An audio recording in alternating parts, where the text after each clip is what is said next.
সে অনেক দিন আগের কথা। সবুজ পাহাড় আর নদী ঘেরা এক গ্রামে বাস করত ছোট্ট একটি মেয়ে। তার নাম ছিল মেঘলা। ছোটবেলাতেই তার মা মারা যায়। তার মা মারা যাওয়ার পর তার বাবা তাকে খুবই ভালোবাসতো, কিন্তু কিছুদিন পর তার বাবা আরেকটি বিয়ে করে। প্রথম প্রথম তার সৎ মা ভালো ব্যবহার করলেও ধীরে ধীরে তার আসল রূপ প্রকাশ পেতে থাকে। সে তার নিজের মেয়েকে সবসময় ভালো ভালো খাবার দিত, আর অন্যদিকে মেঘলাকে সারাদিন না খাইয়ে রাখত, আর তাকে দিয়ে সবসময় বাড়ির সমস্ত কাজ করাতো।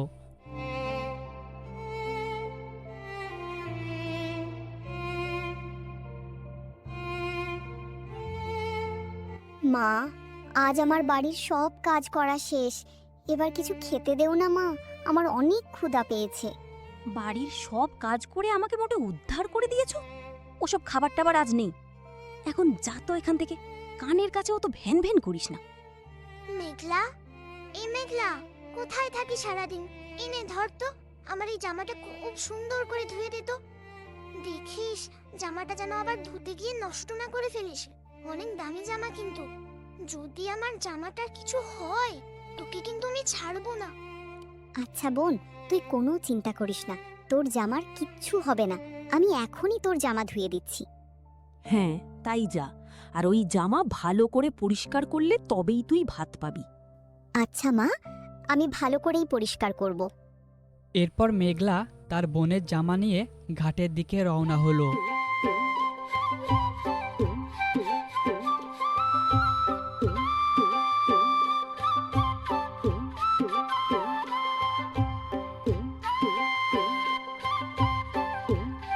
কিছুক্ষণ পর তার জামা ধোয়া শেষ হলে সে বাড়ির দিকে রওনা হলো। এরপর সে বাড়িতে এসে দেখে তার ছোট বোন খাবার খাচ্ছে।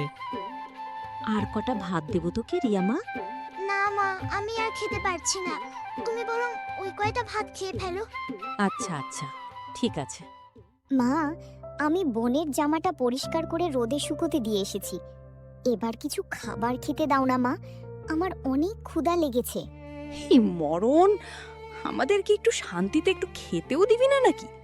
আর ভাত নেই, যা ছিল সব আমরা খেয়ে ফেলেছি। এখন যা তো এখান থেকে সর, আমাদের একটু শান্তিতে খেতে দে।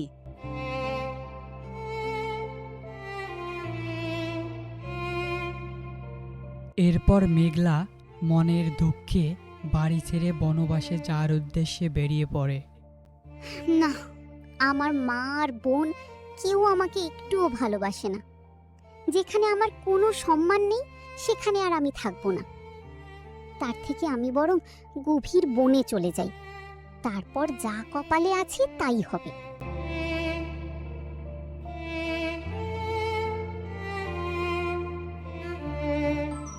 এরপর সে হাঁটতে হাঁটতে গভীর জঙ্গলে পৌঁছে যায়। কিন্তু সে যে বনে গিয়েছিল সেই বনেই থাকতো এক মুনি ঋষি।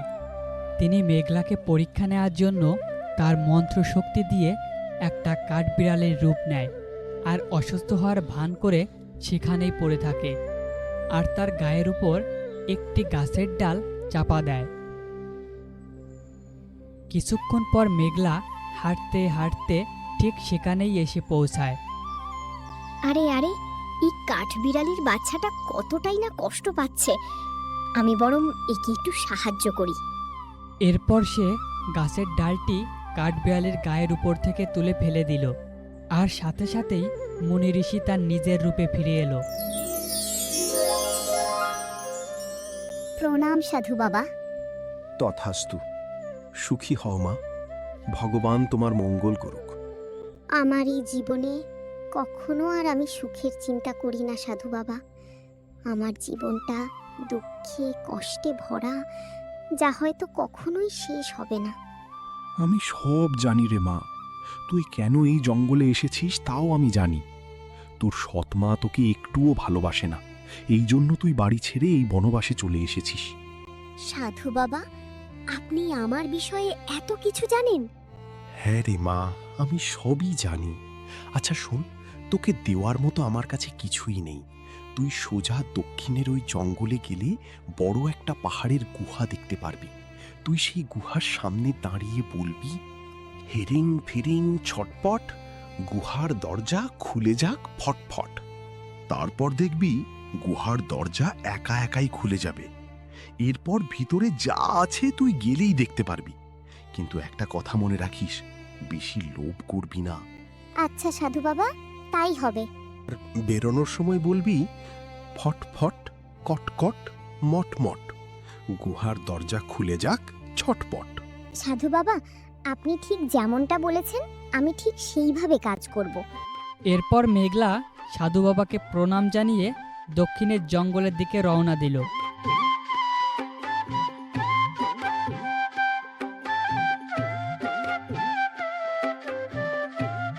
কিছুক্ষণ পর হাঁটতে হাঁটতে অবশেষে সেই গুহার কাছে এসে পৌঁছালো। এই তো, এই গুহাটির কথাই মনে হয় সাধু বাবা বলেছিল। যাই তো দেখি, সাধু বাবার মন্ত্রটি বলে দেখি। হিরিং ফিরিং ছটপট, গুহার দরজা খুলে যাক ফটফট। হিরিং ফিরিং ছটপট, গুহার দরজা খুলে যাক ফটফট। মন্ত্রটি বলার সাথে সাথেই গুহার দরজা খুলে গেল।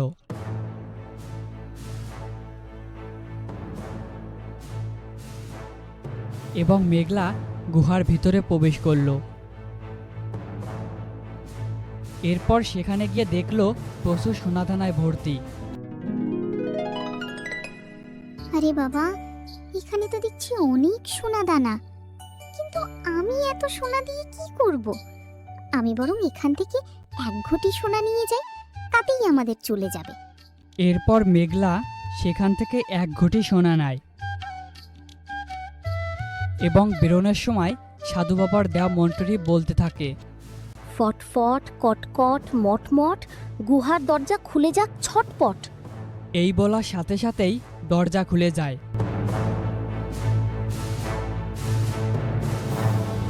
আর মেঘলা সেখান থেকে বাড়ির দিকে রওনা হয়।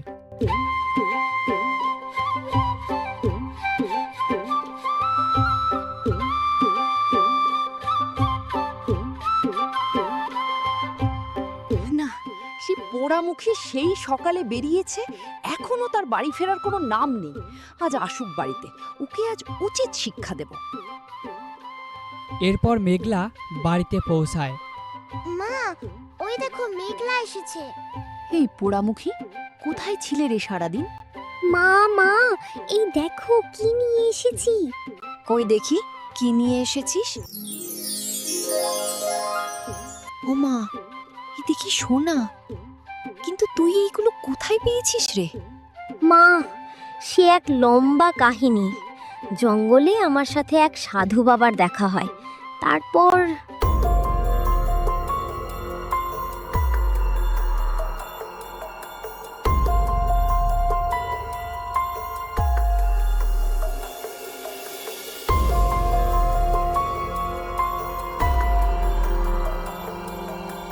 ও, এই ব্যাপার। তা তুই মাত্র এই কটা সোনা নিয়ে এসেছিস? হ্যাঁ মা, এতেই তো আমাদের সারা জীবন চলে যাবে। এত বেশি সোনা দিয়ে আমরা কি করব? হে চুপ কর তো, এইটুকু সোনা দিয়ে আমাদের সারা জীবন কাটাতে চাই না। আমার অনেক অনেক সোনা চাই, অনেক সোনা। কাল আমরাও যাব ওই সোনা আনতে, আর সব সোনা ওই গুহা থেকে বেরিয়ে নিয়ে আসব। আমরা রাতারাতি বড় লোক হয়ে যাব।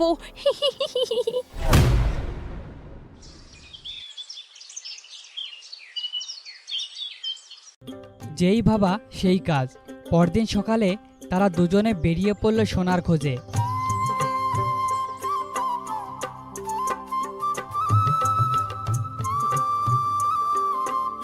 ঘুরতে ঘুরতে জঙ্গলে সেই সাধু বাবার সাথে তাদের দেখা হলো। এই যে মা, একটু আমাকে সাহায্য করবি? এই বুড়ো, তোকে আমরা কি সাহায্য করব রে? দেখছিস আমরা একটা গুরুত্বপূর্ণ কাজে যাচ্ছি, তারপরও আমাদের বাধা দিস? তুই কি ভাবছিস আমরা ওই গুহার কিছু জানি না? আমরা সব জানি, তাই তোকে আমাদের সাহায্য না করলেও চলবে। এই মেঘা, চল তো, এই বুড়োর সাথে কথা বলে টাইম নষ্ট করে কোনো লাভ নেই। যার মনে নেই কোনো দয়া মায়া,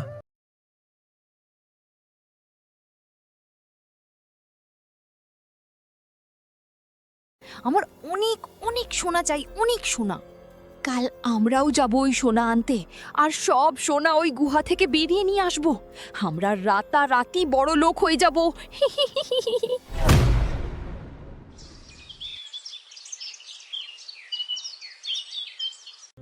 যেই ভাবা সেই কাজ। পরদিন সকালে তারা দুজনে বেরিয়ে পড়ল সোনার খোঁজে।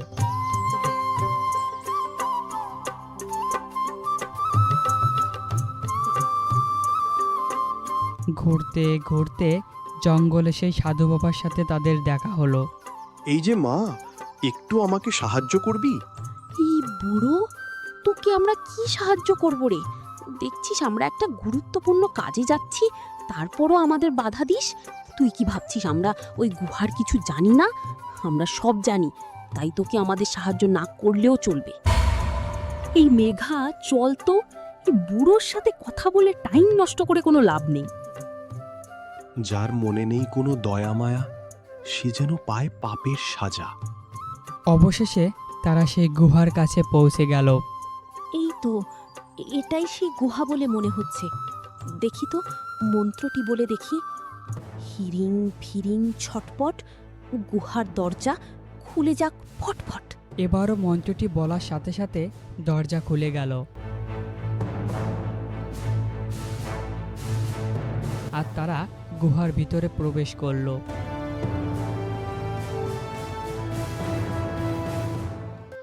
ও মা গো মা, এই কত সোনা! আমি আজ এখান থেকে সব সোনা নিয়ে যাব, আর আমি বড় লোক হয়ে যাব। হ্যাঁ মা, তাড়াতাড়ি সব সোনা বস্তায় ভরে ফেলো। এরপর তারা এক এক করে সব সোনা বস্তায় ভরে ফেললো। এরপর বাড়ির দিকে রওনা দিল, কিন্তু দরজার সামনে যেতেই দেখলো গুহার দরজা বন্ধ হয়ে আছে। আরে, এ কি? গুহার দরজা বন্ধ হলো কি করে? মা মা, তুমি ওই মন্ত্রটা আবার বলো, তাহলে গুহার দরজা খুলে যাবে মনে হয়। হ্যাঁ হ্যাঁ, ঠিক বলেছিস। আমি ওই মন্ত্রটা আবার বলছি। হিরিং ফিরিং ছটপট, গুহার দরজা খুলে যাক ফটফট। আরে আরে, গুহার দরজা খুলছে না কেন? মা, আমার মনে হয় গুহার থেকে বাইরে বেরোনোর অন্য কোনো মন্ত্র আছে, যেটা হয়তো আমরা জানি না। কি? তাই যদি হয়, তাহলে তো আমাদের আর কোনোদিন বাইরে বেরোনো হবে না। আমরা এখানেই না খেতে পেয়ে মারা যাব। হে ভগবান, তুমি আমাদের রক্ষা করো। আর ঠিক তখনই সেখানে সাধু বাবা এসে হাজির হলো। তোদের মনে অনেক অহংকার। তোদের স্বার্থের জন্য তোর সৎ মেয়েকে সবসময় তুই কষ্ট দিস। আজ তোরা এখান থেকে কেউ বেরোতে পারবি না। তোদের এই গুহার ভিতরই না খেয়ে মরতে হবে, আর এটাই তোদের পাপের ফল। সাধু বাবা, আমাদের অনেক বড় ভুল হয়ে গেছে। এবারের মতো মাপ করে দিন। আর কখনোই আমরা এত লোভ করব না। শুধু আমাদের একটিবার এখান থেকে বেরোনোর পথ বলে দিন সাধু বাবা। না, তোদের এই ভুলের আর কোনো ক্ষমা নেই। তোরা থাক তোদের এই অমূল্য সোনা নিয়ে এই অন্ধকার গুহার ভিতর। আমি চললাম। না, যেও না সাধু বাবা। আমাদের একটিবার এখান থেকে বেরোনোর পথ বলে দিন সাধু বাবা। না, তোদের কোনো কথাই আর শুনতে চাই না। তোরা থাক এই অন্ধকার গুহার ভিতর। এরপর সেই লোভী অহংকারীদের সেই গুহার মধ্যেই মৃত্যু হয়।